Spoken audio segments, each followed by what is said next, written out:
आशा करता हूं आप सब बहुत अच्छे होंगे। मेरा नाम है सिद्धांत अग्निहोत्री। स्टडी ग्लोस पे आपका बहुत बहुत स्वागत है। दोस्तों, बांग्लादेश में अनरेस्ट है बहुत ज़्यादा। देखिए, नाहिद इस्लाम 3 स्टूडेंट लीडर्स की कल हमने बात की थी। दीपक सर ने वो लेक्चर किया था। दीपक सर ने एक शानदार कोर्स भी बनाया आपके लिए, 10,000 MCQs का। अब दोस्तों सिर्फ 4 दिन रह गए हैं। 12 अगस्त को क्लास शुरू होगी। 1 साल की वैलिडिटी, 4 महीने के अंदर अंदर हम कोर्स खत्म कर देंगे। सिर्फ 30 बच्चों के लिए 10,000 कूपन कोड रह गए हैं। तो डायरेक्ट आपको 500 का ऑफ मिलेगा। 999 का कोर्स है, बहुत आपको फायदा मिलेगा। तो फटाक से कोर्स को अवेल करें। तो बात इतनी सी है कि देखिए, नाहिद इस्लाम ने बहुत अच्छी बात बोली है और मैं उनका इस बात को लेकर बहुत सराहना करता हूँ। उन्होंने कहा है कि चाहे कुछ भी हो जाए, हम हिंदू माइनॉरिटीज़ को कुछ नहीं होने देंगे। और मैं इस बात की भी बहुत ज़्यादा तारीफ करता हूँ, बहुत ज़्यादा सराहना करता हूँ। देखिए, हर इंसान गलत नहीं होता, याद रखिएगा। छात्र 55% छात्र जो है उन्होंने प्रोटेस्ट में भाग नहीं लिया, ये आपको समझना ज़रूरी है।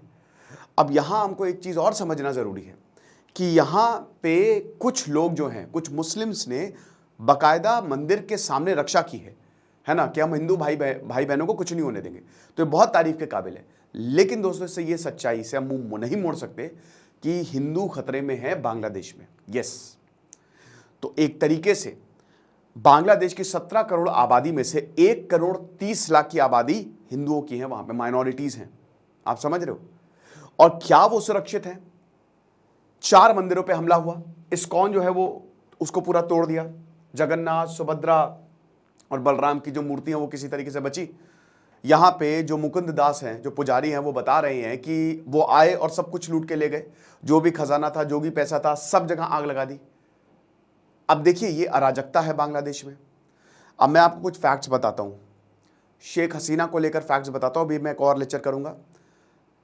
2018 में यूके में जो यूके की जो रानी हैं, उन्होंने डिनर रखा था शेख हसीना के लिए।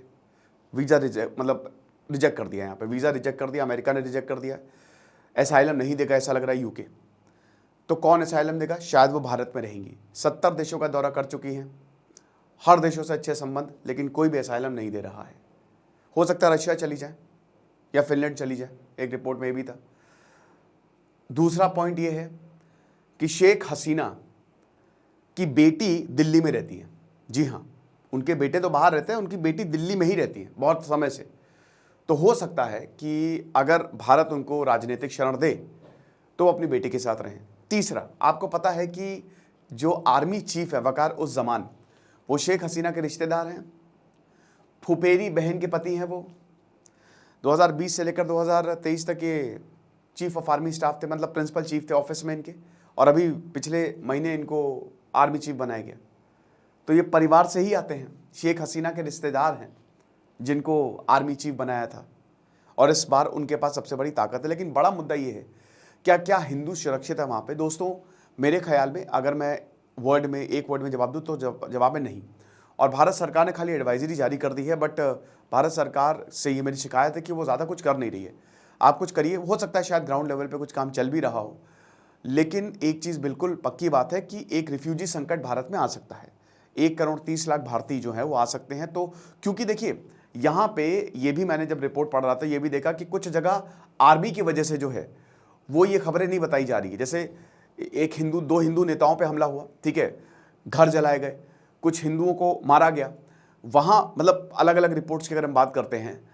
और कुछ जगह आर्मी की वजह से ये रिपोर्ट नहीं किया जा रहा है। अब डेफिनेटली इसमें बांग्लादेशी शामिल नहीं होंगे जो वहाँ पे अमन चाहते हैं, चैन चाहते हैं। लेकिन वही जमात इस्लामी या जो भी कट्टर ग्रुप्स हैं, उनका मेन मकसद यही है। जो शेख हसीना के बेटे हैं, उन्होंने कहा था कि बांग्लादेश अगला पाकिस्तान होने वाला है। तो that is quite a possibility. आप समझ रहे हो? तो एक तरीके से ये सिचुएशन जो है वो हाथ से निकल सकती है, क्योंकि ये बात बिल्कुल सच है कि इसके बाद मंदिरों पे हमला हुआ। और मंदिरों में ये पिछले 2-3 सालों से हम देख रहे हैं कि जैसे नवरात्र में, जब नवरात्र आती है, अभी नवरात्र आएगी अक्टूबर में, तो नवरात्र में मंदिरों पे हमला होता है। और शेख हसीना तब प्रधानमंत्री रहती हैं। तो जब शेख हसीना के रहते हुए हमला हो सकता है, तो अब तो शेख हसीना है नहीं, तो क्या क्या हो सकता है? हमने अजीब और गरीब सीन्स देखे। शेख हसीना के घर से कोई उनके अंडर गारमेंट्स ले जा रहा है, जो कि बहुत गलत था, उसकी नुमाइश करना, ठीक है। कोई पंखा ले जा रहा है, कोई गद्दा ले जा रहा है, कल बड़े इस पर मीम बने। कोई टेबल फैन ले जा रहा है, कोई पेंसिल ले जा रहा है, कोई पेन ले जा रहा है, कोई AC का जो आउटडोर यूनिट है वो ले जा रहा है, ठीक है, कोई TV ले जा रहा है। तो ये सारी चीज़ें हमने देखी, ठीक है। देखिए, प्रोटेस्ट हों, रशियन रेवोल्यूशन से यहाँ पे सीख लेनी चाहिए। जब 1917 में रशिया में रेवोल्यूशन आया तो उसके बाद लेनिन जैसे नेता ने सब कुछ ठीक किया। सिविल वॉर हुआ, नो डाउट, वहाँ पे सिविल वॉर रहा 4 साल तक, अगले दिन मेंशविक वर्सेस बोल्शेविक, लेकिन अल्टीमेटली एक शांति बनाई रखी। मतलब ऐसी अराजकता हमने नहीं देखी है जहाँ पे भी यूरोपियन देशों में अगर रेवोल्यूशन क्रांति आई है, लेकिन बांग्लादेश में तो मतलब लॉ एंड ऑर्डर एकदम कोलैप्स कर गया है। मुकुंद दास कह रहे थे कि भाई पुलिस, जब बोला कि पुलिस आपको रक्षा कर रही है, कहते पुलिस क्या, पुलिस खुद भाग गई, पुलिस सिविलियन क्लोज में भाग गई। पुलिस वहां की कह रही कि पहले हमको सुरक्षा दो फिर हम लोगों को सुरक्षा देंगे। आप समझ रहे हो भाई, पुलिस फोर्स कितनी है, शायद 3-4 लाख के आसपास है, और आर्मी जो है 70 के आसपास है, और इससे दुगने जो है वो सड़क पे हैं, है ना, बांग्लादेश में, बांग्लादेश की कैपिटल ढाका में। तो इसीलिए हालात जो है वो बहुत ज़्यादा ख़राब है। लेकिन कुल मिला के बात वही है कि हमको वहाँ पे जो माइनॉरिटीज़ हैं, ठीक है, चाहे कोई भी हो, वहाँ पे क्रिश्चियंस भी हैं, वहाँ पे बुद्धिस्ट भी हैं, उनकी रक्षा हमको करनी है, ठीक है, तो समझना पड़ेगा। और मैं यही अपील करूँगा बांग्लादेश के जो स्टूडेंट लीडर स्पेशली, कि वो उनकी रक्षा करें, ठीक है ना, वो उनको देखे, वो ध्यान दे। जिस तरीके से यहाँ पे स्टूडेंट लीडर ने बोला है वो अपनी बात पे कायम रहे। देखिए एक चीज़ समझिए, अगर मान लीजिए आर्मी संभाल लेती है, जो कि अभी तक तो नहीं हुआ, हालांकि अभी बहुत ही अर्ली है, लेकिन अगर आर्मी संभाल लेती है, लेकिन इसी में ही होता है दोस्तों, ये शुरुआत के 1 हफ्ते में ही सब डिसाइड हो जाता है किसको मारना है, किसी को, शुरुआत के ही दिन बहुत क्रिटिकल होते हैं। और अगर आर्मी इसको स्टेबल कर ले जाती तब तो ठीक है।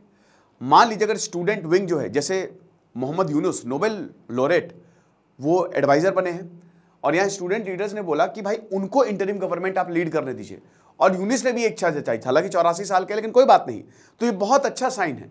लेकिन अगर स्टूडेंट लीडर्स जो हैं वो साइड में हो जाते हैं, जो शायद हो जाएंगे, और बीएनपी और जमात की एक ये जो लोग हैं ये अगर सरकार में आ गए तो बहुत बड़ी दिक्कत हो जाएगी, और फिर भारत के लिए भी दिक्कत है और बांग्लादेश के लोगों के लिए भी बहुत बड़ी दिक्कत है लॉन्ग टर्म में। तो बाकी जो भी होगा हम आपको बताएंगे। आपको क्या लगता है मुझे कमेंट बॉक्स में ज़रूर बताइएगा। Thank you so much.